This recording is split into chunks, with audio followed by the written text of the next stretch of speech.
A restless energy emanated from the auditorium, which was filled with high school kids. A night when the brave and the brazen took center stage, presenting everything from dubious magic tricks to emotional poetry readings. It was the annual talent event.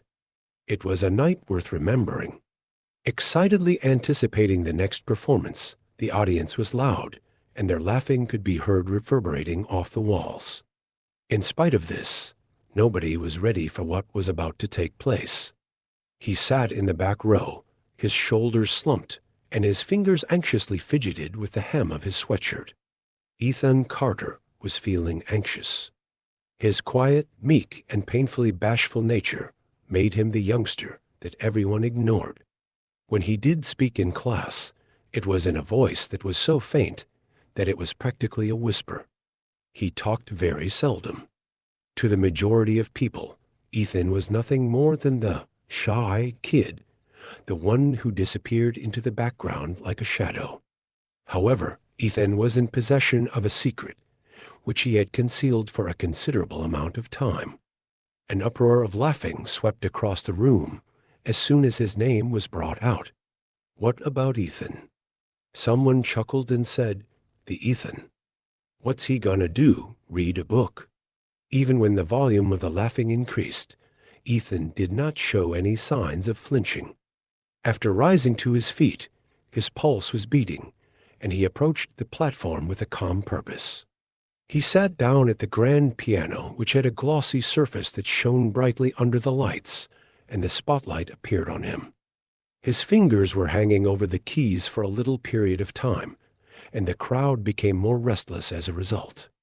One of the voices in the background yelled out, "Come on, shy kid, play something." After taking a few deep breaths and closing his eyes, Ethan immediately started playing. Initially, the sounds were gentle and uncertain, much like the beginning of a novel.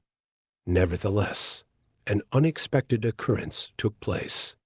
The music intensified, and the auditorium was filled with a sound that was so stunning and so strong that the crowd fell into a startled quiet. With a level of accuracy and devotion that seemed unattainable for someone of such a young age, Ethan's fingers floated over the keyboard. A song that appeared to weave together love, grief, and hope in such a manner that it left everyone stunned. And unable to catch their breath, the melody was eerie and beautiful. As opposed to just being a performance, it was a revelation.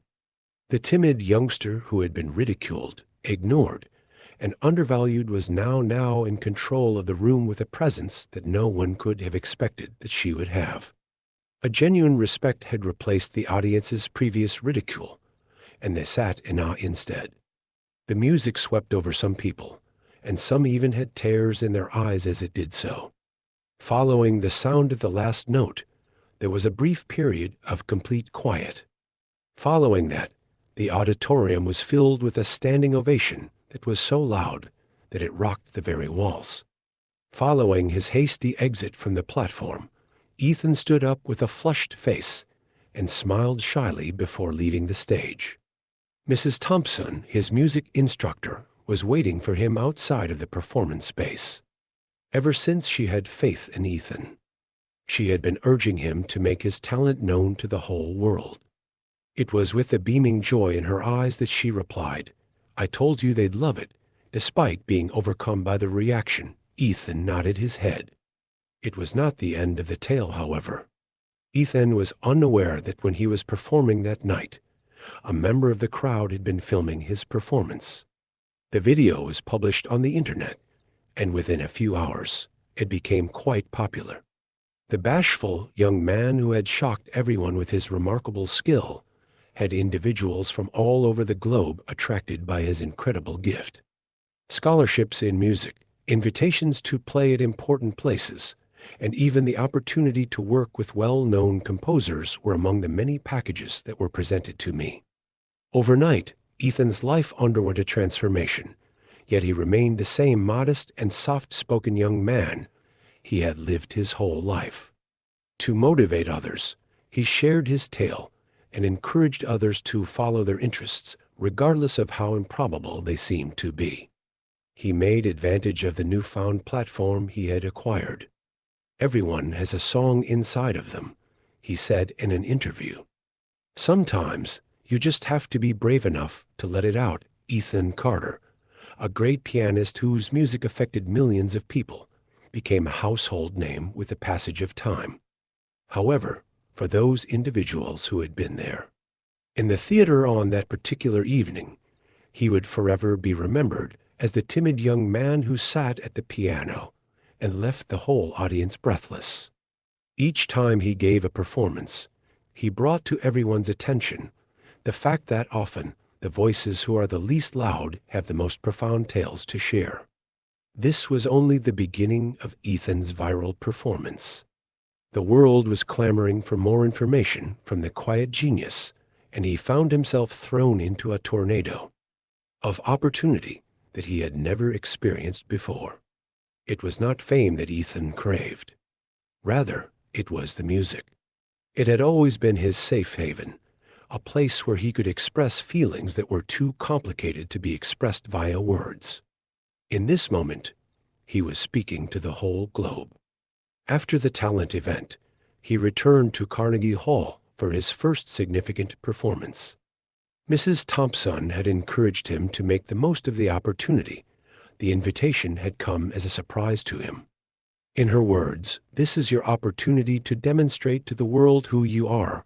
Whispers of the Quiet was a composition that Ethan had written himself, and he had put in many hours of rehearsal, putting every ounce of his being into the work that he was about to play.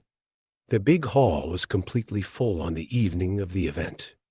Ethan Carter was a phenomena that was seen by a large number of people from all over the world, including celebrities, music reviewers, and music aficionados. His anxious figure was lit by the spotlight as he made his way onto the platform. However, Ethan's thoughts were elsewhere as the audience exploded in cheers. When he was just 6 years old, his grandmother had given him a piano present, and he was thinking about the little dusty piano that was in his childhood house. He had found his passion for music in that secluded area of his living room, and it was there that he had that realization. After closing his eyes, he went down at the piano and started playing. A lovely and eerie melody, Whispers of the Quiet, began to play, and its first notes drifted through the air. A narrative was conveyed by the piece. It was a tale of solitude, of discovering power in silence, and of the beauty that may be found in the things that are not said. Over the course of the performance, the audience was immersed in Ethan's universe, a world in which each note was a stroke of the brush on a canvas of feeling. Following the conclusion of his remarks, there was a brief period of silence in the audience, which was followed by a tremendous standing ovation. His composition was likened to the works of famous composers such as Chopin and Debussy, and he was lauded as a once-in-a-generation talent by the critics. But along with fame came difficulties. When Ethan was under continual pressure to outdo himself, he battled so much. More than simply a little child with a piano, he had become a symbol and a source of inspiration. He served as a beacon of hope for those who looked to him for evidence that even the most reserved among us might accomplish much. Ethan felt as like he was losing himself in the cacophony at times, and it was a great load for him to bear. After a particularly arduous tour, Ethan soon found himself back in his hometown on a specific evening. He found himself wandering inside the ancient theater, which was the place where everything had started. It was silence in the seats, and the stage was empty. In the same piano that he had played on that fatal night, he sat down and let his fingers to move with the rhythm of the keys. His inner struggle was reflected in the music that he released, which was genuine and uncensored. It was at that very time that he took a significant realization. He did not have to be flawless. He only needed to be honest with himself. It was Ethan's decision to remove himself from the limelight for so long, not as a pianist who was renowned all over the globe, but rather as a student who was hungry to learn and develop. He went back to school.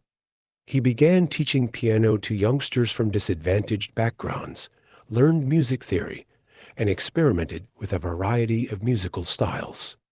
The teacher informed his pupils, "Music is not about fame or applause. Connection is the key here. Telling your tale, even if it causes your voice to tremble, is the message."